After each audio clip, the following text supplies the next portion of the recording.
Hello, Randy. This is Benny. Can you hear me? I can. I can't see you. Oh, yeah, I don't have a webcam.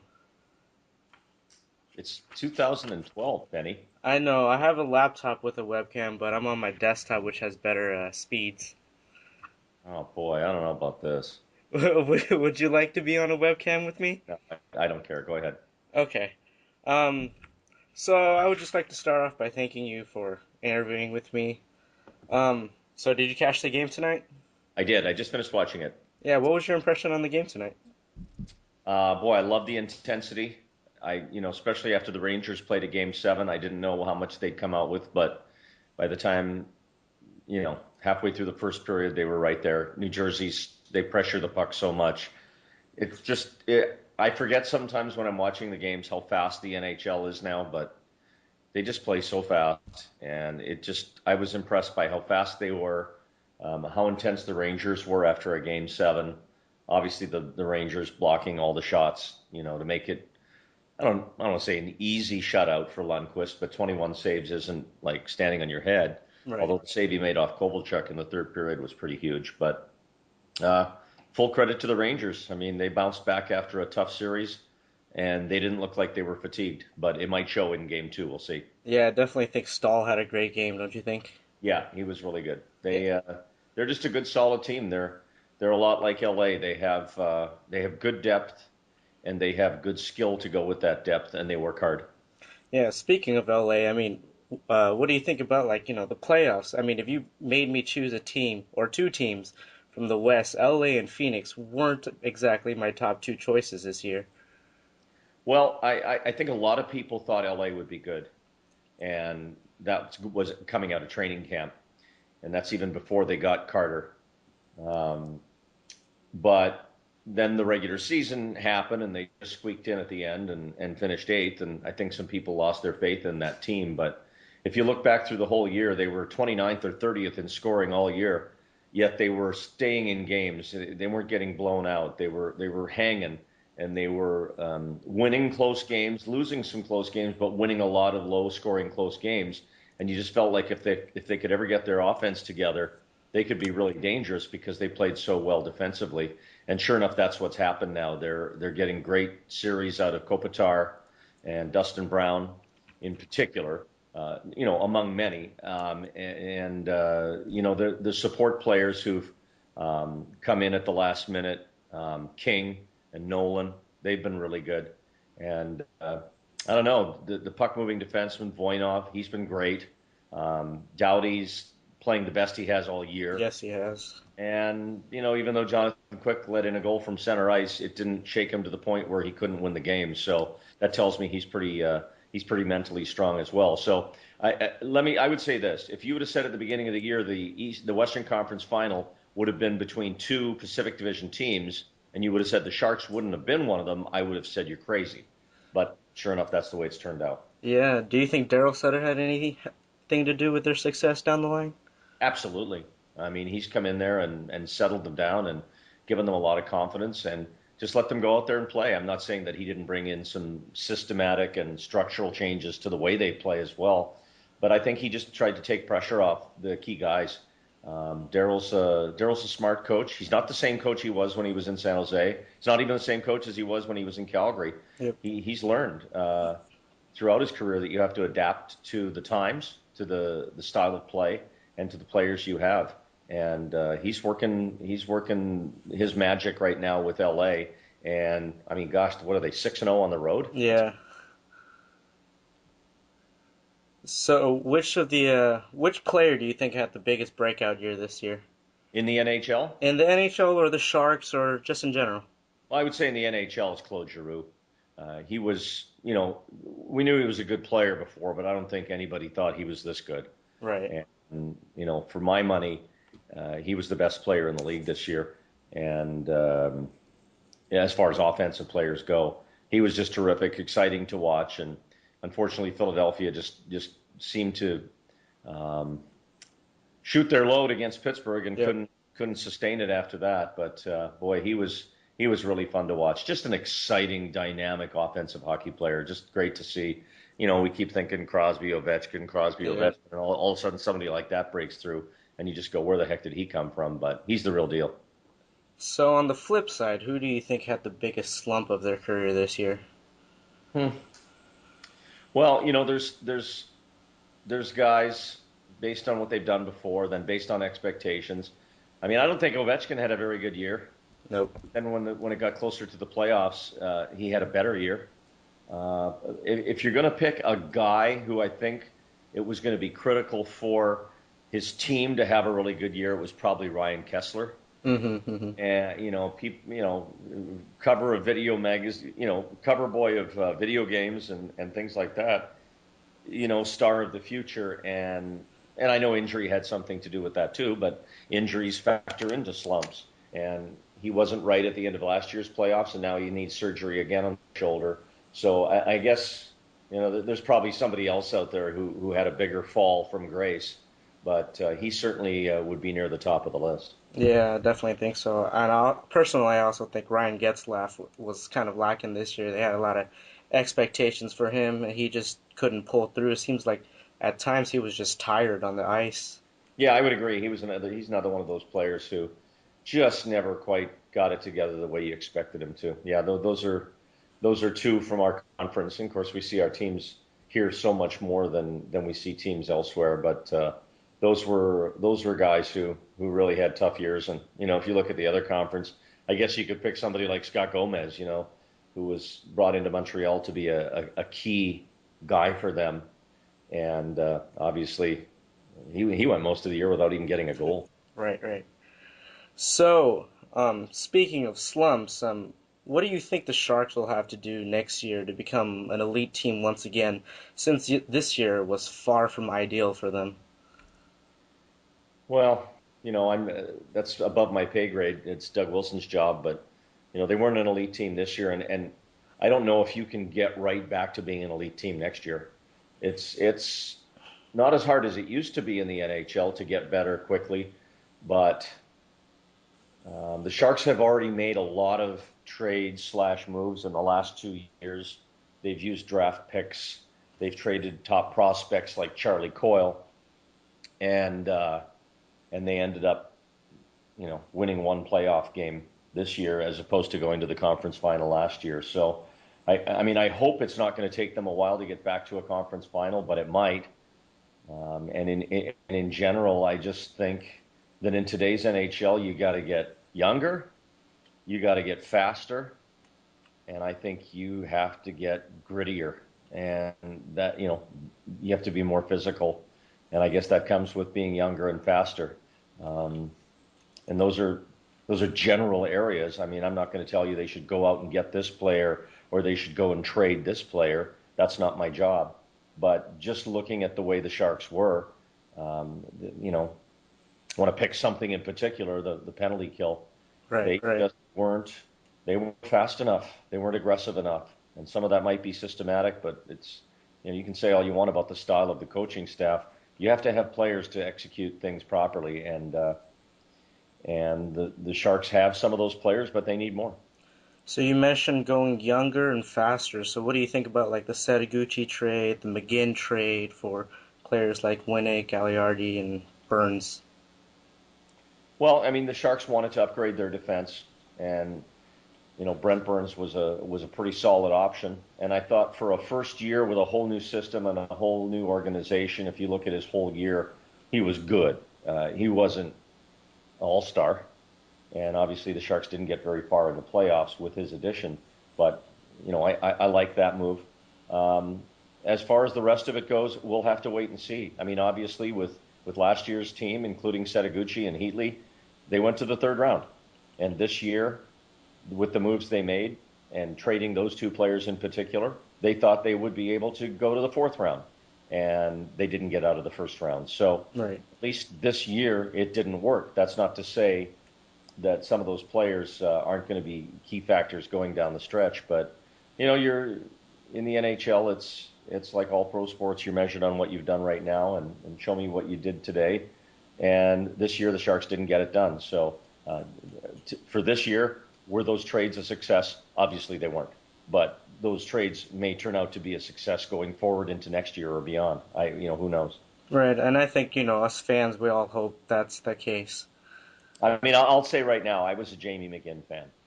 I think the rest of the Sharks Nation was as well, and they were all very surprised when Ginner got traded on the plane. As was I. All right, so let's stray away from the Sharks and the rest of the NHL in general. So let's talk Randy Hahn and allow our fans to get to know you. So, what were you Get to doing? know me. I've been around for like 500 years. They're bored of me. Well, we are all very interested to know who you really are as a person. I can tell you that. And I'm going to reveal that to Benny Ho. Great. So, what were you doing before doing play-by-play commentating for the Sharks, and where did you get your start?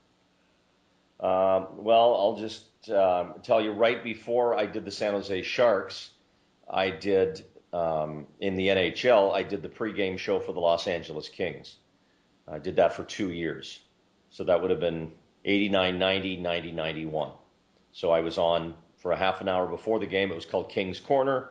I was the half-hour pregame show for the Kings, intermissions, postgame, and Bob Miller and Nick Nixon were the broadcasters. And Nick is now play-by-play on radio, but those were the two guys I worked with, and I hosted that show by myself.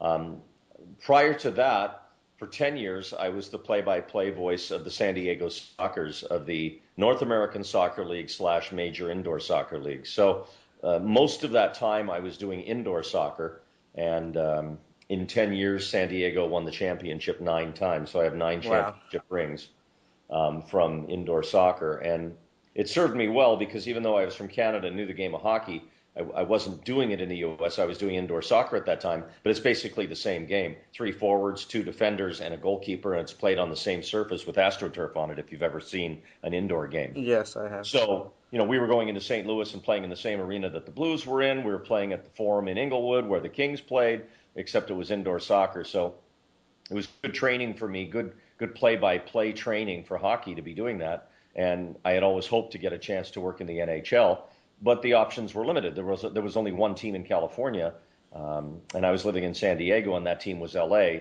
And the play-by-play announcer on TV back then, when I first moved to California in 1982, is the same one now, Bob Miller. So I'd have been waiting around a long time to get his job. So so fortunately for me, there was expansion into San Jose and ultimately beyond that into Anaheim too. But before that, I was in Edmonton. I was a sportscaster on television and radio in Edmonton, which is my hometown. I was there for 2 years. I also worked on the Edmonton Oilers broadcasts, pre-game, intermission type stuff, no play-by-play. And I was also the play-by-play voice of the Edmonton Drillers, which was the soccer team in the NASL that Edmonton had way back in the day. They actually used to be the Oakland Stompers, and they moved to Edmonton just as part of the old NASL, moving teams around that weren't successful. So I actually had a Bay Area connection way back then, and who would know it? I'd end up back in the Bay Area doing another sport and a team in San Jose. But yeah, so I did the Edmonton Drillers, and then before that, I was in Vancouver doing radio for the first 2 years while I was going to college at UBC. And then I was also doing UBC football. I did some UBC hockey. Um, I did Vancouver Canucks pre, intermission, and post. I covered the BC Lions sidelines. That's the Canadian Football League. Hmm. And that's where I kind of got my feet wet in soccer as well, covering the Vancouver Whitecaps back then. So, which ended up leading to me getting my first break in TV and in play-by-play in Edmonton. So, and before that, I grew up in the Yukon Territory in a town called Whitehorse, and that's where I first got my break. I was 15 years old. I was in high school and was interviewed for a charity event by the local radio station, and then given a chance to be a co-host the next week with the talk host on this local 1,000 watt AM station in Whitehorse. And the first day I got there to be the student co-host, if you will, the guest that day was, to this date, still one of the most famous people I've ever had a chance to interview, which was my first ever interview, and that was Colonel Harlan Saunders of Kentucky Fried Chicken fame. Happened to be in town that day on a promotional tour, and he was in the studio, and I got to interview um, Colonel Saunders. And he even told me himself afterwards that even though I was a young guy at the time, 15 years old, he thought the interview was finger looking good. So, what was the driving influence for you when you were 15 that made you decide that sports writing, broadcasting, radio, TV, all of that was a perfect field for you to get into? Well, I don't know if it was my driving force when I was that young. I just kind of fell into it. And then the more I did, the more I liked. From that, I got to work at the radio station on weekends, spin records, and be a DJ and read the news. And it was a small town. So for a 15 or 16-year-old kid to be on the radio and making goof ups wasn't a major catastrophe because it was just a small town radio station anyway. But I enjoyed it because, I mean, it paid and there was no heavy lifting. So right away, it appealed to me right then. And, it's cool when you're in high school and you're a DJ on the radio on the weekends, you get more chicks. Yeah. So, what are some Well, game actually, day I was a preps you kid in high have? school. Yeah, I Oh, got more chicks in high sorry. school. You were breaking up. Sorry. I didn't mean to interrupt you there. So what are some of your game day preps and rituals for you to be on TV? I mean, I bet you've been building it up since you were 15.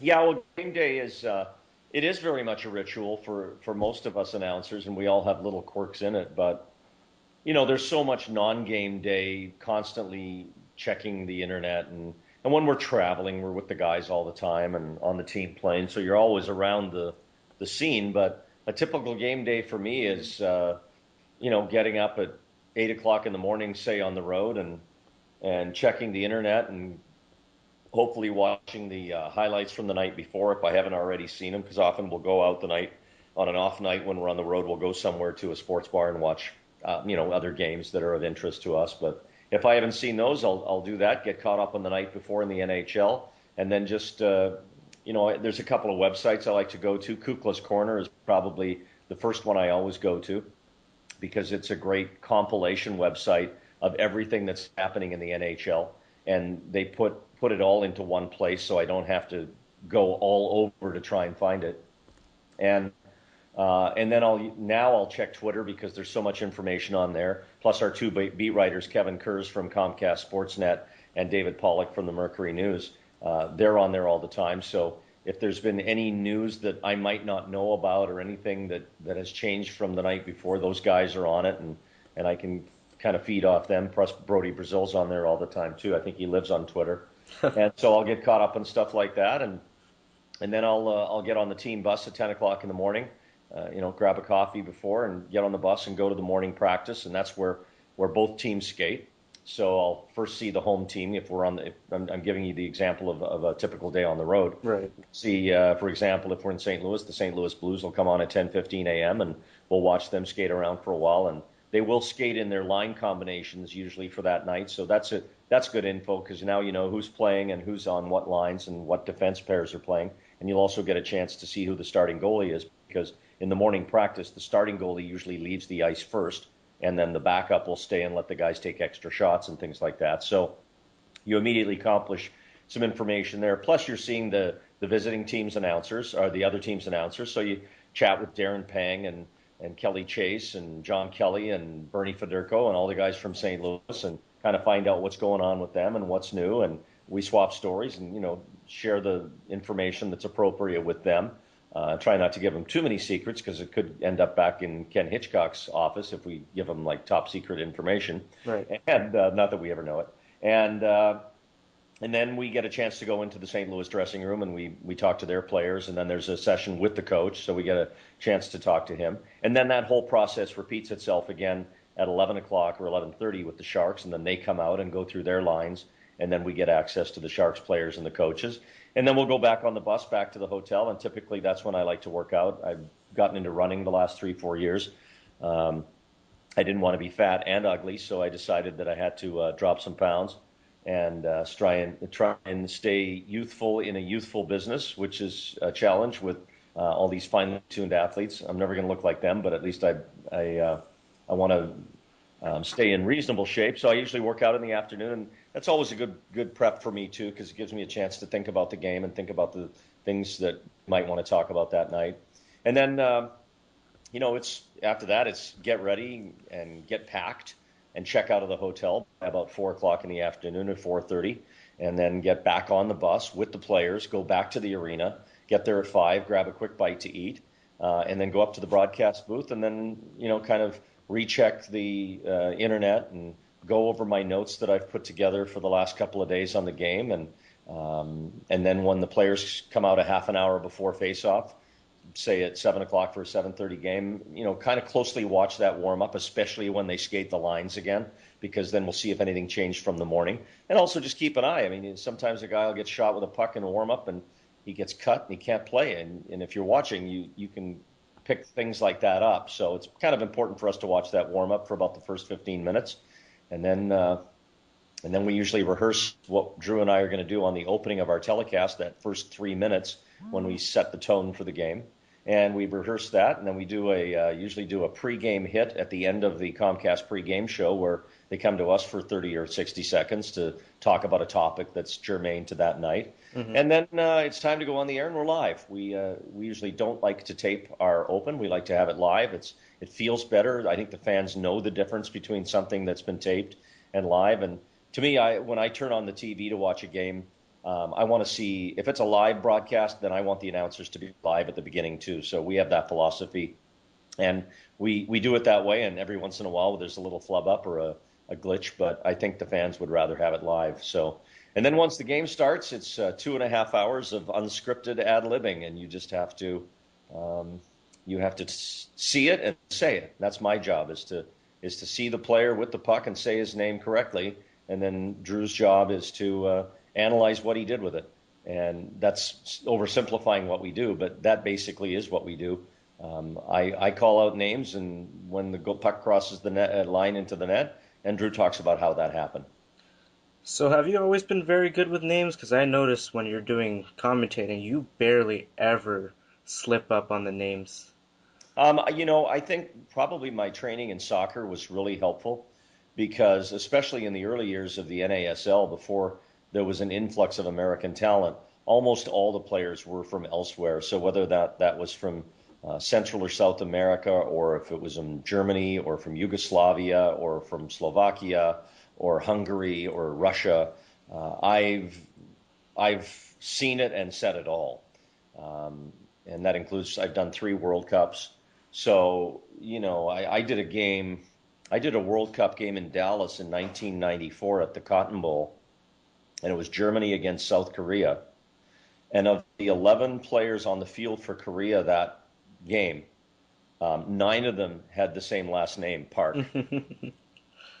So, and that might sound like, well, that was easy, but then you have to learn their middle name, and in the Korean culture, Park's a very common name, so there has to be another way to identify them, and just to try and figure that out, and I don't mean this in a disparaging way, to me, sitting up in the press box in the Cotton Bowl, 11 Korean guys with black hair and all named Park, they all look the same to me. It's like, Right.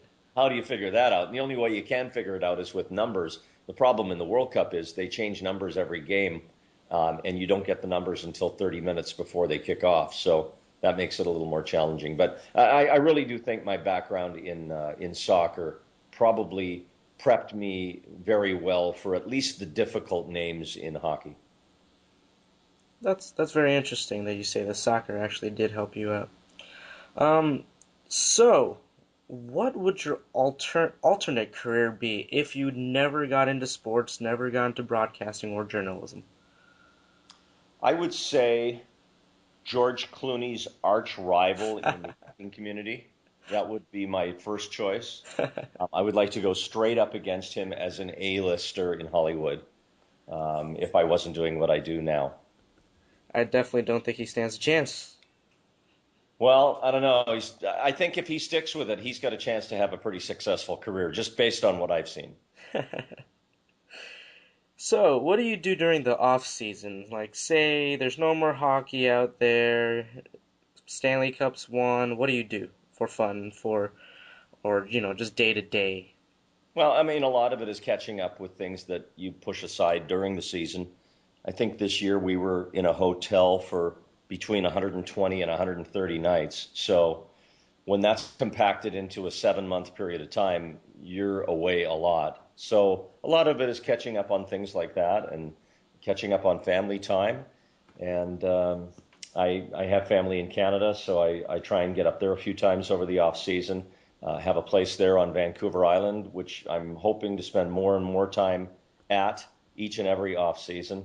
But frankly, this is a long off season this year. Right. Not only to get knocked out in the first round, but to get knocked out 5 games into the first round. It all ended just far too quickly, and I just as soon be much deeper into having to work. Although the way the new TV contract is set up, we can't do anything beyond the first round anymore anyway. So if the Sharks next year go beyond the first round, Drew and I won't be doing any of the games in the second, third, or fourth rounds, but I imagine we would still be involved doing something for Comcast as far as pre-game or post-game. Okay, okay. So since you said your alternate career would be an A-list star, what do you see yourself doing after broadcasting? Because you're not going to have your youthful good looks. You will be a vet and still be very good looking, but you won't have the youth in you anymore. Yeah, that's right. I don't know. I haven't really thought too much about that because I'm trying to extract as many years out of this career as I can. Um, I don't know if I want to be Chick Hearn, and I think he was well into his 90s when he passed away in the middle of a Lakers road trip. I don't want to push it that far, but I'm in no hurry to stop doing this, so I really haven't thought at all about doing anything afterwards. I'd like to do this as long as I'm reasonably coherent and reasonably sane and still get a few of those names right every once in a while. Yeah, and us fans hope that you stay for the good long run because we do love you on the air. Well, I appreciate it, Benny. It's a great opportunity. There's only 30 TV jobs in all of the NHL that I do, and I know there's hundreds of aspiring NHL broadcasters that are working in the American Hockey League or the East Coast League or Division One schools, and they all would like to do what I do, and it's tough because those of us who have these jobs, we want to hang on to them for a long, long time, and these jobs don't open up very often, and it's great. It's the old thing, find something you love and you'll never have to work a day in your life, and that's pretty much what I have. I go to work.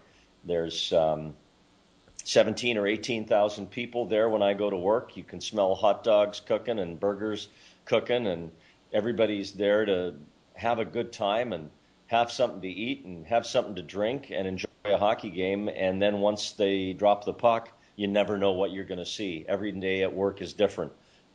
You might see a boring game, you might see a great game, you might see NHL history, you might see Sharks history. Every season, I see several things I've never seen before in working in the NHL. And when you go to work like that and never know exactly what you're going to see, it makes every night interesting. It's kind of like being a cop, except you don't get shot at. So how have you enjoyed working with people like Drew Remenda, Brett Hedican, Brody Brazil? How do you like those guys? Drew and I we have a great friendship that goes back from the very first year of the Sharks when he was an assistant coach, and I did about 15 of the first season games that Joe Starkey was unable to do because of his he was the original TV voice of the Sharks, and he also did the 49ers and Cal. So he would miss Sharks games, and that's how I was first introduced to Sharks hockey in those first 2 years before I did them all. But Drew and I go back to then, so we've known each other for 21 years, and he's been just great to work with. And I can say unequivocally, he's been the best Sharks color commentator in the history of the franchise. I think that all fans would agree with that. Not everybody's going to love Drew, but you have to love his passion and his knowledge of the sport.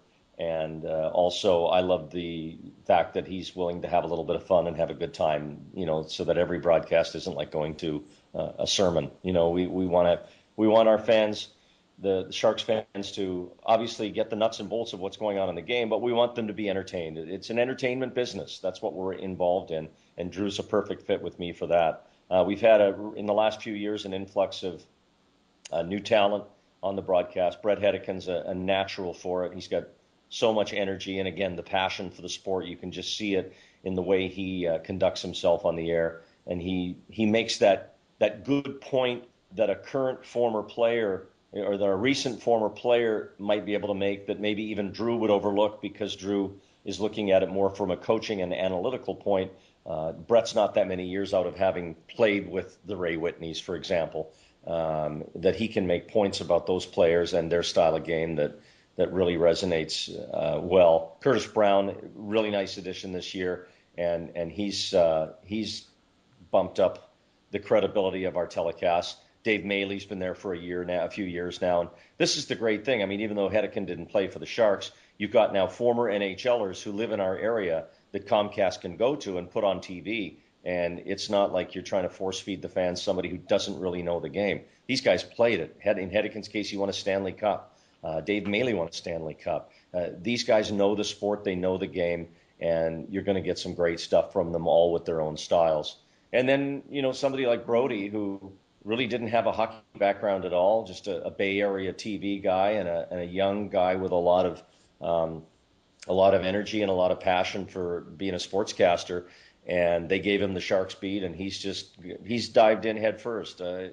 We've never had a sideline host or a pregame, whatever you want to call it, host like Brody that's immersed himself 100% into the team, and shows up at everything. He's at every practice, and he got to travel in the playoffs this year, which was great for him. And I think, with the social media he does, I think Sharks fans with a guy like Brody, I mean, they're getting so much great information that was never out there before, and done in a very professional way. So our broadcast, I can say without a doubt, they've never been better. Along with the fact that you get a half hour pregame now, you usually get a half hour postgame. I mean, back in the day, we were lucky to get anything, and now we're getting treated like the Giants, like the A's, like the Warriors, and rightfully so. So you've definitely had some notable guests on your show, either between periods or during Shark Bite. Who would you consider your top interviewee during your career, In aside from hockey, Colonel Sanders, in hockey, in hockey or just in your career in general? well, in the NHL, it's pretty tough to top Gordie Howe, and of course had Wayne Gretzky on a number of times on the broadcast. One of my favorite guys to interview, this goes back to when I first started, was Phil Esposito, Hockey Hall of Famer, and for many years held the goal scoring record, 76 goals in a season before he lost that. Um, and as far as all time, I'd probably have to say, just for how excited I was to interview him and how nervous I was to interview him, I'd probably have to go back to soccer, and I'd have to say that it would be Pele. I mean, you talk about iconic athletes in the last 100 years worldwide. I don't just mean in North America. I mean, the most popular athletes in the world in the last 100 years. Pele would be in the top three with, I don't know, Muhammad Ali and Michael Jordan. Who Right. else? I don't know. But that was pretty thrilling. So who is also someone that you have never had a chance to interview but would die to interview? Jim Vandermeer, we didn't have him on this year, and I've always wanted to have him on our broadcast, and I hope he's back next year so I can have him on. Yeah, Jim's a solid player. Let's hope we see him again next season. I'm being facetious. Jim's a great guy, and uh, I don't really know if there's a person out there, at least in the hockey world, that I'm dying to interview.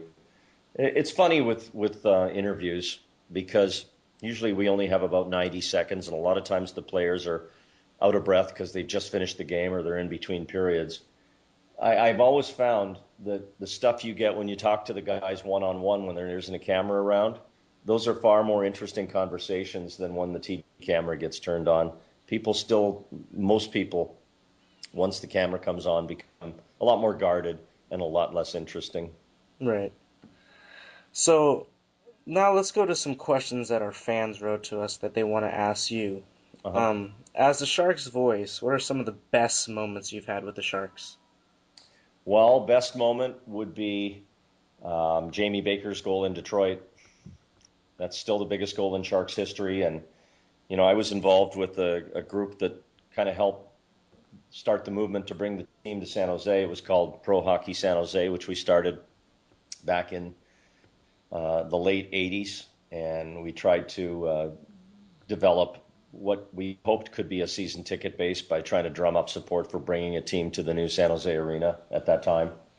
And then to go from being involved with that grassroots organization to be sitting in the broadcast booth with Pete Stemkowski at Joe Louis Arena in Detroit in Game 7 in the first round, and for Jamie Baker to score that goal and the Sharks to hang on and win Game 7 and move on to the second round of the playoffs, that's highlight number one for me. It doesn't get any bigger than that up to this point. Of course, the Game 7 wins against anytime you're in Game 7 in the playoffs, the next year we beat Calgary in double overtime, and that was incredible. And many of those memories tend to be playoff based because those games are just so magnified.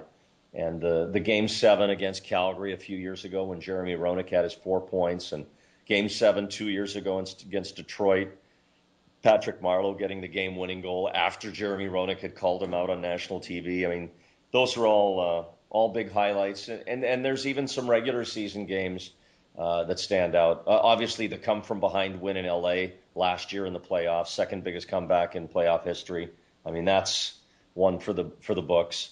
Joe Thornton's goal on the tipped shot in Game 5 of that Calgary series that they ended up winning Game 7. That was huge in Calgary, where the Sharks scored late there to take the lead.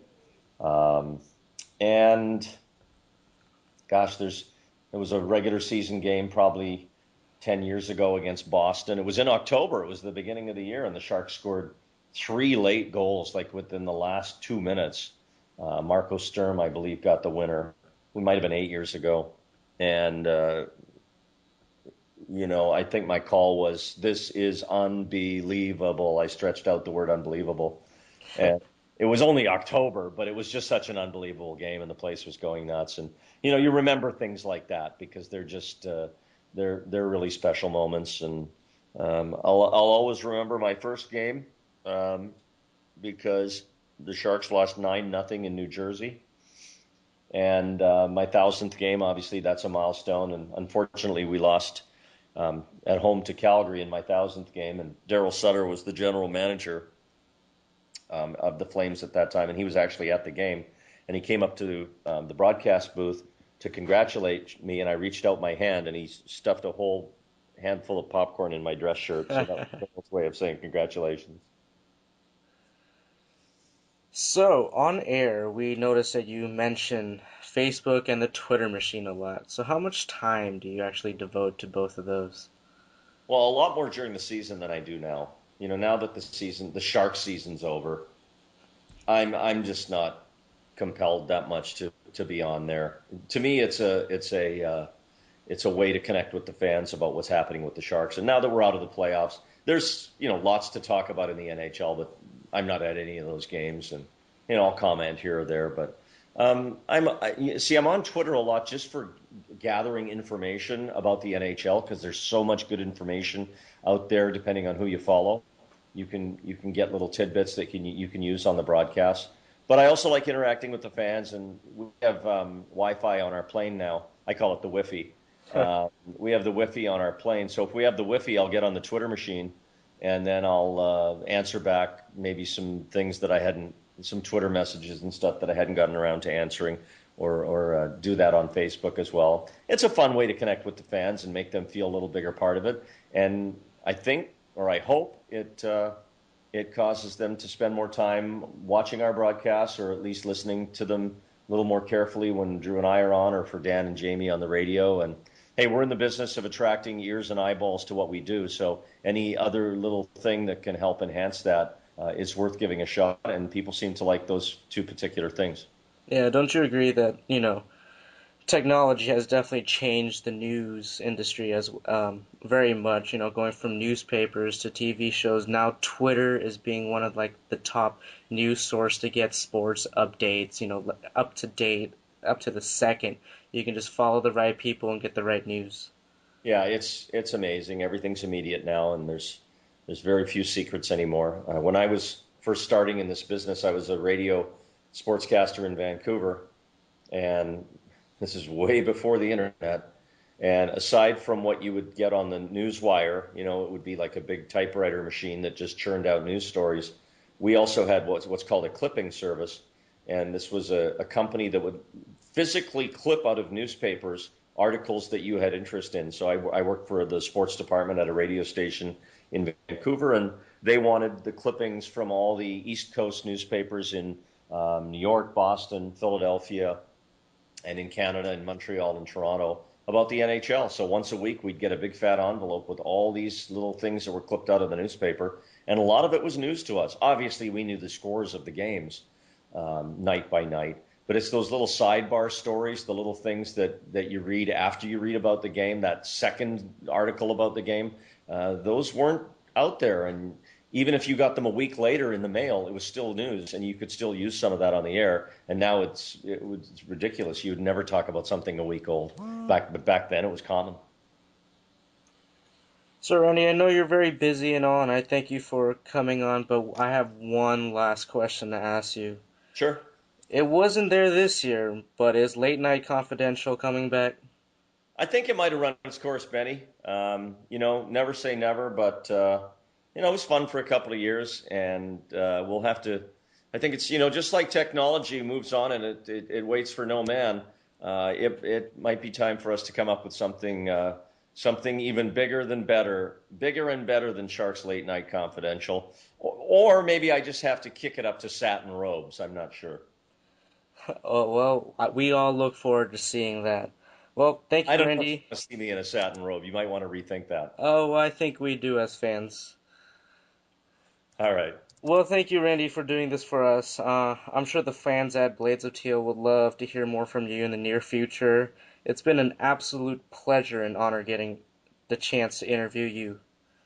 All right, Benny, let me know when it posts so I can check it out. All right, I hope you have a great rest of the off season, and we'll talk to you soon.